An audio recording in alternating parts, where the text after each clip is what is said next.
point where How could you me not? and my friends used to be like, yo, you can fucking have multiple girls, and you might not have said that directly, but you had that kind of effect. That's his fucking question. That's a good question, no? It is a good question, but why are you overcoming me? Because I'm just saying the reason why I'm gonna play the devil's advocate here. Why people they're the same thing they're talking about with the influence, right? We know it's a joke. Yeah. But the people that they're saying who don't know it is a joke, and why they're trying to protect them are the younger kids who Correct. can't decipher. Correct. And I'm a professional, and as a professional, I accept the reality of scenarios. I don't get emotional about them, even if they happen to me. So there is some, I'll sit and say, yes, there is some valid argument for the cancellation, and I'll accept it. It's none of the reasons they've told me I was canceled.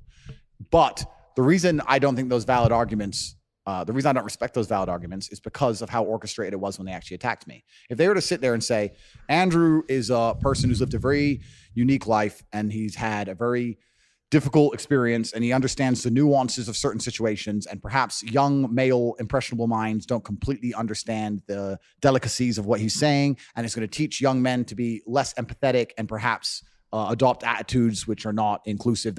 I'd get that and say, you know what? Yes, I'll have to sit here. I can't sit here and lie and say that a 14-year-old won't misunderstand my content. Sure. My rebuttal is that a 14-year-old will misunderstand anybody's content.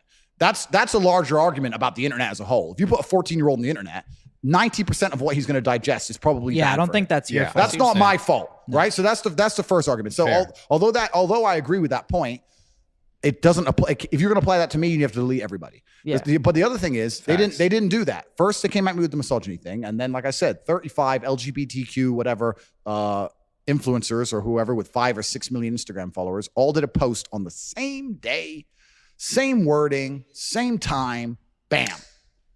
So there's someone above these people saying, we have to paint a picture that he's so evil they accept the cancellation. First, that's what they do. They have to paint you as evil, then they cancel you, and then they continue the evil painting once you don't have a voice. And the idea is that everyone believes you're evil and you're dead and you're gone. That's what they're trying to do.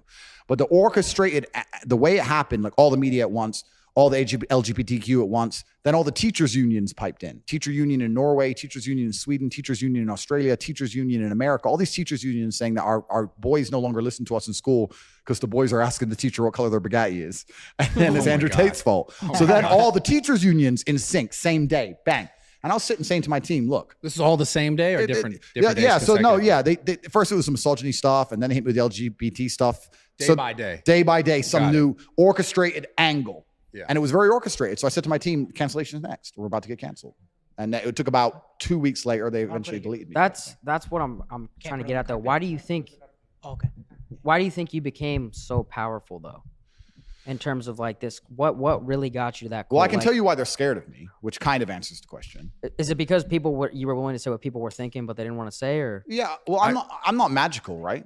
I didn't put a spell on the world. I've been saying things that people have, to a degree, semi-agreed with or been thinking for a very long time and couldn't say. Yeah. And I came along and said, water is wet, and became the most famous man on the planet. By saying things that a lot of men go, yeah, well, yeah, well, yeah, well, yeah. I'm not saying everybody agrees with everything I say, of course. But if they didn't agree with anything I said, then I wouldn't have got anywhere, right? Right. So that's part of it. The reason I think they saw me as such a threat is because of the influence I had over the number one demographic they want to keep control over, which is the military-age males, the young males. That's the number one most scary demographic for a government. For sure. Because they're the people who cause revolutions. They're the people who are going to go out and die for your army or be the backbone of your slave force. So when you have a whole bunch of young males who sit there and go, we don't want to listen to the government anymore, Tate said they're all full of shit, then they're going to sit there and go, well, this guy has to go. He's not good for society as a whole. It's the young men they're afraid of. Yeah.